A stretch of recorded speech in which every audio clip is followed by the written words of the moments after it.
Good morning student. Today we will start BCom part first ABST paper first. Students last class में हमने नया topic start किया था royalty का। तो जो रॉयल्टी का जो टॉपिक हमने स्टार्ट किया था उस टॉपिक को ही हम कंटिन्यू कर रहे हैं। तो कल जो हमारी क्लास थी उसमें हमने रॉयल्टी के बारे में एग्जाम्पल से समझने की कोशिश की थी। तो देखिए कल मैंने आपको बताया था ए लिमिटेड और बी लिमिटेड। ए लिमिटेड है, इसको आपने लिखा था, और ये है लैंडलॉर्ड और लीज। तो कल की जो अपनी क्लास हुई थी उसमें मैंने आपको लैंडलॉर्ड क्या होता है, लेसी क्या होता है, रॉयल्टी क्या होती है, रेंट क्या होता है और लीज की ड्यूरेशन क्या होती है, ये सभी बातें हम लास्ट क्लास में कर चुके थे। आपको मैंने बताया था कि जैसे जैसे मैं एक्सप्लेन कर रहा हूँ इनके जो मीनिंग है वो आपको आने चाहिए। जब आप क्वेश्चन जब करोगे ना तो आपको बिल्कुल आसान लगेंगे कि लैंडलॉर्ड होता क्या है, लेसी क्या होता है, रॉयल्टी क्या होता है, रेंट क्या होता है, ये सभी हम लास्ट क्लास में थोड़ा सा मैं इसको रिपीट करके फिर आगे स्टार्ट करता हूँ। देखिए स्टूडेंट्स, लैंडलॉर्ड का मतलब है ये अपना जो टॉपिक चल रहा है रॉयल्टी का, ये कोल माइंस से रिलेटेड है। कोल माइंस जो कंपनियाँ होती है, कोयले की कंपनियाँ, उससे रिलेटेड ये टॉपिक है। और जो कोल माइंस का ओनर होता है, मालिक होता है, उसको लैंडलॉर्ड बोलते हैं। और उस लैंडलॉर्ड ने अपने कोल माइंस को किसी एक्स व्यक्ति को, किसी फर्म को, किसी कंपनी को रेंट पर दिए, किराए पर दे देता है, उसको बोलते हैं किराएदार को। यहाँ बोलते हैं क्या, लेसी बोलते हैं। ठीक है, टेनेंट का मतलब होता है किराएदार, तो यहाँ टेनेंट ने बोल के उसको क्या बोलते हैं, लेसी बोलते हैं। तो लैंडलॉर्ड और लेसी के बीच में कॉन्ट्रैक्ट होता है। लैंडलॉर्ड कोल माइंस का एक्चुअल ओनर होता है, वो अपनी कोल माइंस को क्या करता है, किराए पर देता है। जैसे हम बिल्डिंग किराए पर लेते हैं तो ओनर अपने को बिल्डिंग किराए पर देता है और मंथली या एनुअली हम उसको क्या करते हैं, रेंट पेमेंट करते हैं। तो इसी प्रकार से लेसी द्वारा लैंडलॉर्ड को जो मंथली या प्रोडक्ट्स बेस्ड जो पेमेंट किया जाता है दैट इज रॉयल्टी। तो लेसी द्वारा लैंडलॉर्ड को जो पेमेंट दिया जाता है उसको क्या बोलते हैं, रॉयल्टी बोलते हैं। रेंट का मतलब क्या होता है, रेंट होता है वो फिक्स होता है, फिक्स नेचर का होता है, प्रोडक्शन के अकॉर्डिंग इंक्रीज डिक्रीज नहीं होता है। रॉयल्टी क्या होती है, प्रोडक्शन के अकॉर्डिंग इंक्रीज डिक्रीज होती है, या आप ये कह सकते हो रॉयल्टी प्रोडक्शन बेसिस होती है, प्रोडक्शन के अकॉर्डिंग वो इंक्रीज डिक्रीज होगी। तो रॉयल्टी और रेंट में ये अंतर रहता है। रेंट क्या होता है, फिक्स कर दिया जाता है। जैसे आपने गोडाउन रेंट पर लिया है तो फिक्स कर दिया है कि मंथली या एनुअली इतना पेमेंट करना है। अब गोडाउन का आप यूज करते हो नहीं करते हो, ओनर को, जो गोडाउन का मालिक है, उसको आपको पेमेंट करना होगा। इस प्रकार से एक फिक्स एक्सपेंसेज है, एक वेरिएबल एक्सपेंसेज है। तो ये सभी बातें हम लास्ट क्लास में की थी। आज हम बात करते हैं कि आपको रॉयल्टी अकाउंट बनाना है तो इस पर प्रैक्टिकल किस प्रकार से हम स्टार्ट कर रहे हैं। तो प्रैक्टिकल के लिए अपने को क्या करना होगा, इसकी बुक में, लैंडलॉर्ड की बुक में एंट्रियाँ करनी है, फिर अकाउंट बनाने हैं। इसी प्रकार से लेसी की बुक में भी आपको एंट्रियाँ करनी है, फिर अकाउंट क्रिएट करने हैं। तो देखिए क्या क्या एंट्री करनी है इसकी बुक में आपको बता रहा हूँ। पहले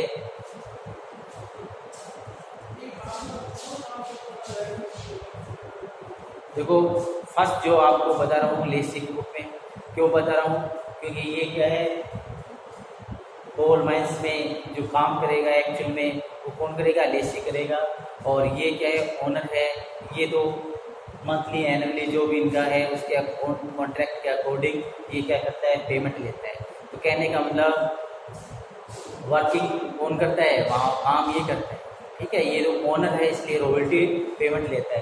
तो इसलिए ये जो एंट्रिया करेगा, ये जो अकाउंट बनाएगा, उसके रिवर्स एंट्रिया अकाउंट लैंडलॉर्ड बनाएगा, क्योंकि लैंडलॉर्ड वहाँ वर्किंग नहीं करता, काम नहीं करता है। कोल माइंस पर जो काम कर रहा है वो कौन है, लेसी। किराएदार है वो उस पर काम कर रहा है, इसलिए फिजिकल रूप से काम वही कर रहा है, इसलिए अकाउंट जो वो बनाएगा, ये तो क्या करता है, लैंडलॉर्ड है, ये तो उसका जो भी हो उसको बताता है कि भाई इसमें से इतने कोयले का प्रोडक्शन हुआ है, इतनी आपकी रॉयल्टी, तो ये उसको वेरिफिकेशन करता है, तो उनके अकाउंट के तो वेरिफिकेशन होंगे, इसलिए ये जो भी इंट्रिया अकाउंट बनाएगा इसकी रिवर्स इंट्रिया लैंडलॉर्ड करता है। ठीक है, तो ये कितनी इंट्रिया करते हैं, जैसे ए ने बी को जो लीज पर दिया है 7 ईयर,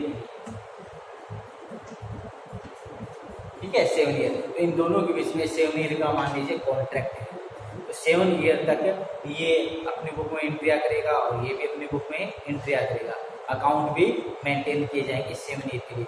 2 ईयर की है, 2 ईयर 3 ईयर है, तो 3 ईयर 7 ईयर तक आपको एंट्रिया करते जाना है। अब आपको ये 7 ईयर तक एंट्रिया क्रिएट करनी है, तो फिर तो अकाउंट बनाने हैं, फिर तो काफ़ी टाइम लगेगा।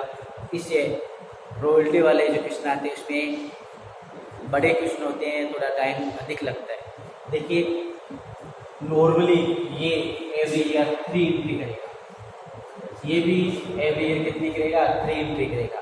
कहने का मतलब दोनों ही प्रत्येक वर्ष 3 एंट्री करेंगे, ये भी 3 एंट्री करेगा, ये भी 3 एंट्री करेगा।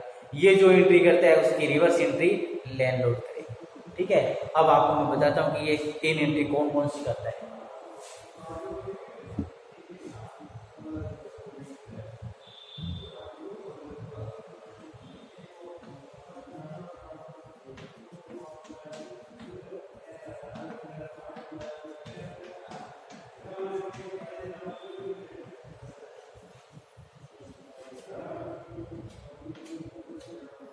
फर्स्ट एंट्री ये करते हैं,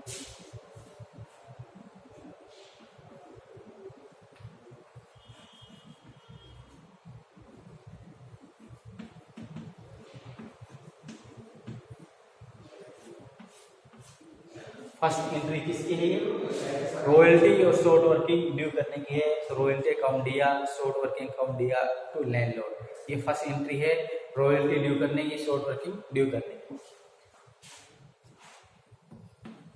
सेकेंड एंट्री अपनी है वो है पेमेंट, पेमेंट करने की।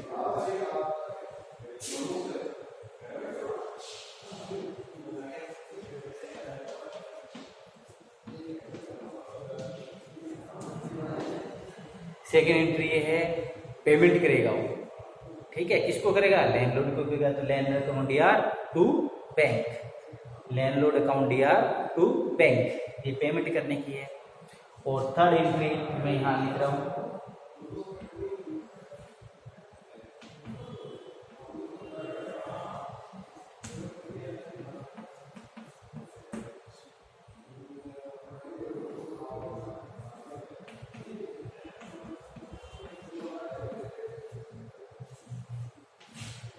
Royalty account transfer to P and L account. Third entry किसकी है, royalty account transfer to P and L account. ये देखो ये रॉयल्टी ना, ये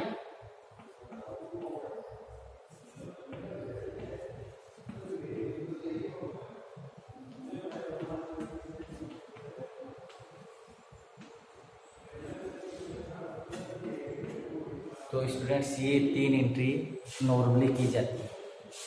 कौन कौन सी, फर्स्ट रॉयल्टी ड्यू करने की, royalty DR short working DR to landlord. Second entry payment करने की, लैंडलॉर्ड डीआर टू बैंक।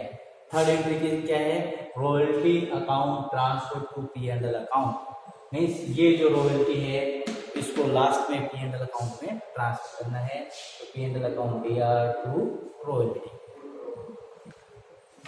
तो ये 3 एंट्री आपको याद करनी है लेसी की बुक में, ठीक है। नॉर्मली 3 तो करनी है और 1-2 एंट्री और करनी है उसमें, बट ये 3 आपको याद रखनी है। अब ये 3 जो एंट्री है इसमें एक एंट्री ही याद रखनी है, उसके बाद ये बिल्कुल आसान है। ये first entry, royalty account DR short working account DR to landlord, royalty amount लिख देंगे शॉर्ट वर्किंग की और टू लैंडलॉर्ड। इसके बाद सेकेंड एंट्री है पेमेंट की, तो पेमेंट की एंट्री है, तो ये तो नॉर्मल है। आपको मैं कहूँ कि मोहन को पेमेंट किया तो आप क्या एंट्री करोगे, Mohan DR to bank. Sohan को किया, Sohan DR to bank. Machine purchase की, मशीन डीआर टू कैश, ये तो करोगे। तो इस प्रकार से मैंने पेमेंट किया है किसको, ओनर को। ओनर का नाम क्या है, landlord. Landlord DR to bank. तो ईजी है, इसको तो याद करने की जरूरत नहीं है, तो पेमेंट की एंट्री है। थर्ड एंट्री है, ये भी बिल्कुल आसान है। ये मैंने हेडिंग क्या लिखी है, royalty account transfer to royalty account transfer to P&L account. कहने का मतलब ये जो रॉयल्टी वाली है, यहाँ जो अमाउंट लिखोगे इसको प्रत्येक वर्ष आपको क्या करना है, P&L में ट्रांसफर करना है। तो यहाँ रॉयल्टी क्या है, DR। तो यहाँ DR तो होगी भी, क्या होगी, CR होगी। तो P&L में ट्रांसफर करना है, P&L DR टू रॉयल्टी। यहाँ से देख के अमाउंट लिखनी है। इस प्रकार से अपने को ये 3 एंट्रियाँ याद रखनी है। इनकी रिवर्स एंट्री ये करेगा landlord. Amount will be same, amount आपको यहाँ जो लिखे हैं वही। कहने का पूरी एंट्री को ही आपको क्या करना है, रिवर्स करना है। जो DR में है उसको CR करना है, CR में है उसको DR करना है। अमाउंट चेंज नहीं करनी है, अमाउंट वही जो लिखी हुई है वही करनी है, ठीक है। क्योंकि ये ही वहाँ वर्किंग करता है, ये नॉन वर्किंग है। ये इसको जो भी कार्य करता है इसको क्या करता है, वेरिफिकेशन करता है, चेक करता है कि इसने रॉयल्टी पेमेंट सही की है कि नहीं की है। ये वेरिफिकेशन करता है क्योंकि मालिक है, ये देख रहे हैं इसने जो पेमेंट किया है एक्चुअल में सही किया है, वहाँ से कॉल का प्रोडक्शन अधिक किया है, मेरे को कहीं पेमेंट को कम नहीं किया, इसलिए अपना भी अकाउंट मेंटेन करता है, ठीक है। तो ये वेरिफिकेशन जैसा काम है। तो इसको आपको क्या, ये 3 एंट्री है, 3 ही सेम ये एंट्री करेगा। करना क्या है, रिवर्स करना है। तो इसकी बुक में तो आप ये लिख लीजिए 3 एंट्री।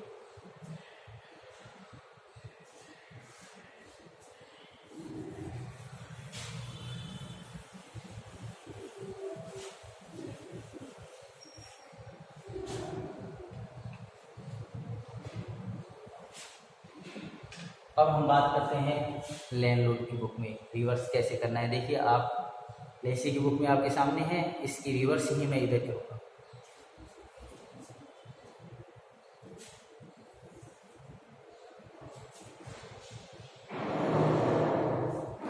रिवर्स करने से पहले 2 बातें अपने माइंड में ही याद रखनी है। क्या क्या, शॉर्ट वर्किंग जहाँ भी है उसको आप RR पढ़ोगे, ठीक है। जहाँ भी शॉर्ट वर्किंग है उसको क्या लिखोगे, उसको RR लिखोगे, ठीक है। RR का मतलब होता है रॉयल्टी रिजर्व। RR का मतलब क्या होता है, रॉयल्टी रिजर्व। SW का होता है शॉर्ट वर्किंग। तो ये लेसी है, ये शॉर्ट वर्किंग लिखता है। शॉर्ट वर्किंग का मतलब अभी आपको इतना ही है कि शॉर्ट वर्किंग का मतलब होता है लॉस। और लॉस किसको होता है, किराएदार को होगा। ओनर को कभी लॉस नहीं होता है, इसलिए इसको लॉस होता है। तो इसका मतलब बेनिफिट किसको हो रहा है, लैंडलॉर्ड को। तो लैंडलॉर्ड इसको जो लॉस होता है उसको क्या लिखता है, रॉयल्टी रिजर्व। वो रिजर्व में डाल देता है उस पैसे को, क्योंकि इसको बेनिफिट हुआ है। इसके बाद आपको एक ये जो लैंडलॉर्ड है,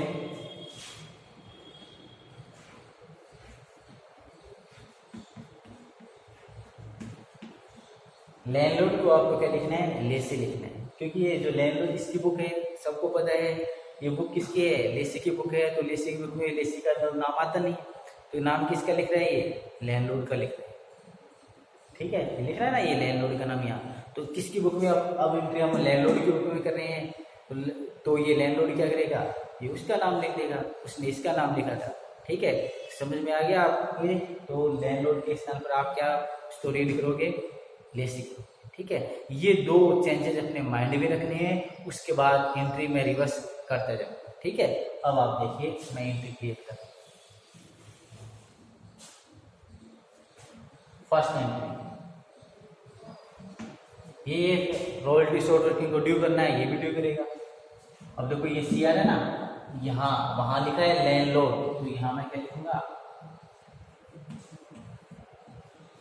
लेसी अकाउंट DR टू में DR वाले आइटम रॉयल्टी और 2 शॉर्ट वर्किंग। ये DR वाले आइटम ना, ये उठा के मैंने यहाँ लिख दिया। और जो उसमें मैंने क्या यहाँ किए, शॉर्ट वर्किंग को आपको क्या लिखना है, RR, ठीक है। ये ध्यान रखना है, ऐसे आप मिस्टेक करो। तो आपको 2 चेंजेस माइंड में रखने हैं। शॉर्ट वर्किंग को आप क्या रीड करोगे, शॉर्ट वर्किंग का मतलब है RR रॉयल्टी रिजर्व। और जहाँ लैंडलॉर्ड लिखा है वहाँ उसको पढ़ोगे आप क्या, उसको आपको क्या पढ़ना है, उसको लैंडलॉर्ड जहाँ है वहाँ लेसी पढ़ो, ठीक है। तो ये देखिए स्टूडेंट्स, ये दोनों हैं, ये दोनों मैंने DR वाले आइटम को CR दिया। और CR वाला जो आइटम है उसको DR कर दिया। चेंजेस दो थे वो अपने माइंड से ही याद रखिए। Yes, point number second. Point number second में ये है पेमेंट की। ये पेमेंट करता है, ये पेमेंट कलेक्ट करता है, मालिक है इसलिए ये पेमेंट क्या करता है, पेड करता है, और ये पेमेंट कलेक्ट करता है। ये इसकी रिवर्स, इसमें कोई चेंजेस करना है क्या, रॉयल्टी और लैंडलॉर्ड जहाँ है उसको चेंज करना है। तो ये देखिए बैंक CR है तो यहाँ लिखिए बैंक अकाउंट DR2। तो में ये लैंडलॉर्ड नहीं लिखेंगे, क्या लिखेंगे, ये एंट्री होगी। ठीक है, समझ आ गया ना। इसकी रिवर्स कर दिए, ये अपनी सेकंड एंट्री की है। इसके बाद अपने को क्या करना है, थर्ड एंट्री करनी है। थर्ड एंट्री अभी याद हो तो अभी लिखवाई थी, उसमें इसकी बुक में क्या लिखी थी, P&L account DR to royalty, ये तो लिखी थी ना, P&L account DR to royalty. तो अब इसमें क्या लिखेंगे, royalty account DR to P&L, royalty account DR to P&L। तो स्टूडेंट्स इस प्रकार से अपने को क्या करना है, ये एंट्री अपने को याद करनी है। तीन जो एंट्री है वो मेन है। कहने का होता है मेरे, आपको मैंने वैसे तो 6 एंट्री अभी बताई है, एक्सप्लेन की है, बट एक एंट्री याद करनी है, उसके बाद सभी को टेक्निक से समझना है। फर्स्ट एंट्री याद करनी है लेसी की बुक में, royalty DR, short working DR to landlord. दूसरी जो पेमेंट की है, पेमेंट किसको करनी है, तो पेमेंट के लिए तो आसान एंट्री है। रॉयल्टी का चैप्टर हो या ना हो, आपको मैं कहूँ कि भी राम को पेमेंट किया है, क्या एंट्री करेंगे, तो ये तो बिल्कुल आसान है, Ram account DR to bank. उसी प्रकार से लैंडलॉर्ड को पेमेंट किया है, लैंडलॉर्ड DR टू बैंक, ये हो गया। थर्ड एंट्री में क्या करना है, थर्ड एंट्री में जो रॉयल्टी है ये DR करके इसको ट्रांसफर करना है P&L में। तो P&L DR टू रॉयल्टी, क्योंकि रॉयल्टी यहाँ DR है तो DR तो होगी नहीं, रिवर्स क्या होगी, CR होगी। ठीक है, तो इस प्रकार से ये आसान 3 एंट्री है। 3 एंट्री इसकी बुक में करनी है, amount will be same. 2 changes करने हैं, फिर रिवर्स कर देना है। 2 चेंजेस में क्या करना है, शॉर्ट वर्किंग को आप क्या रीड करोगे, रॉयल्टी रीजनल, और लैंडलॉर्ड को आप क्या रीड करोगे, लेसी। वैसे अपने माइंड में याद रखना है, उसके बाद रिवर्स कर देना है। ठीक है, इस प्रकार से दोनों की बुक में एटलीस्ट आपको 3 एंट्रीज में 3 एंट्रीज में याद होनी चाहिए, क्योंकि अपन जैसे क्वेश्चन करेंगे तो ये एंट्री पूछेगा अपने को दोनों की बुक में, तो अपने को ये करनी है। तो अब आपको फर्स्ट ईयर में, सेकेंड ईयर में क्या करनी है, यही सेकेंड ईयर करनी है, third year, fourth year, fifth year, जितने का आपका लीज है उतने ड्यूरेशन तक आपको यही entry will be same. Amount change होते जाएंगे, एंट्री आपको कोई चेंज नहीं होगी, एंट्री आपने जो की है वैसे आपको नोट करते जाए। ठीक है, तो एंट्री में कोई चेंज नहीं, कि 7 ईयर के लिए है तो ये 3 एंट्री 7 ईयर तक करते जाइए। अमाउंट चेंज होगी क्योंकि प्रोडक्शन प्रत्येक ईयर का क्या होता है, इंक्रीज डिक्रीज रहता है। तो अब आप कहोगे कि ये सर अमाउंट कहाँ से देखेंगे, तो स्टूडेंट इसके लिए अपन एक टेबल क्रिएट करेंगे, उस टेबल में ही पता चलेगा कि अमाउंट कितना लिखना है। वो थोड़ा सा प्रॉब्लम है वाली बात है कि टेबल आपको किस प्रकार से क्रिएट करनी है, तो उस पर थोड़ा ध्यान रखना है। इंटरव्यू में कोई दिक्कत नहीं है, इंटरव्यू ये है टेबल अपन क्रिएट करेंगे, वहीं से अमाउंट देख के इसमें पुट करेंगे। तो अभी टेबल मैंने आपको बताई नहीं है, टेबल अभी बताएंगे। बट ये एंट्रिया जो आसान है, जैसे अपन के जो प्रैक्टिकल क्वेश्चन स्टार्ट करेंगे तो मैं टेबल ही क्रिएट करूंगा, उसके बाद आपको कहूँगा कि एंट्रिया करिए आप, तो ये सेम एंट्री है, ये आपको करनी है। अब 2 ईयर के लिए हो, 3 ईयर के लिए हो, चाहे 7 ईयर के लिए हो, ये एंट्री है, entry will be same. Amount आपको चेंज करना है और टेबल में देख कर हम अमाउंट चेंज करेंगे।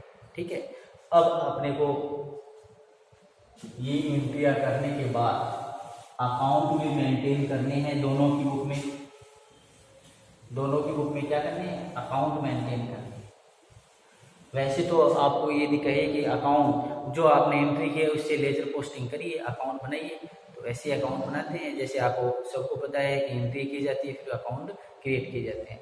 ठीक है, बट अपने को मेन जो अकाउंट है वो आपको बता देता हूँ, इसमें कौन कौन से हैं।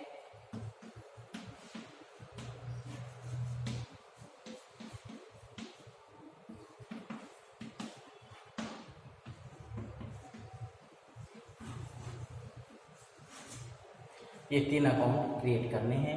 रॉयल्टी का अकाउंट बनाना है, शॉर्ट वर्किंग का अकाउंट बनाना है आपको, और लैंडलॉर्ड का अकाउंट क्रिएट करना है। ये 3 अकाउंट अपने को क्रिएट करने हैं, रॉयल्टी, शॉर्ट वर्किंग और लैंडलॉर्ड। ठीक है। ऐसे तो बैंक का भी आप बना सकते हो, P&L का भी बना सकते हो, बट अपने को ये 3 विशेषकर पूछता है। बैंक का नॉर्मल है जो 11th-12th में बनाते वैसे ही बनेगा, ये भी वैसे बनेंगे। MTO से अपन लेजर पोस्टिंग करते हैं वैसे करना है। इसके बाद इसमें भी क्या करना है, इसमें भी अपने को 3 अकाउंट क्रिएट करने हैं। ये रॉयल्टी,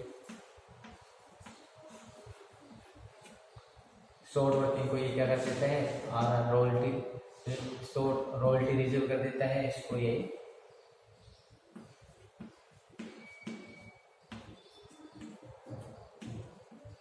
अकाउंट। तो ये भी रिवर्स है, ये रॉयल्टी पेबल है, ये रिसीवेबल है। ठीक है, तो रॉयल्टी में मैंने चेंज नहीं बताया था ना, तो वही अकाउंट ये बनाता है।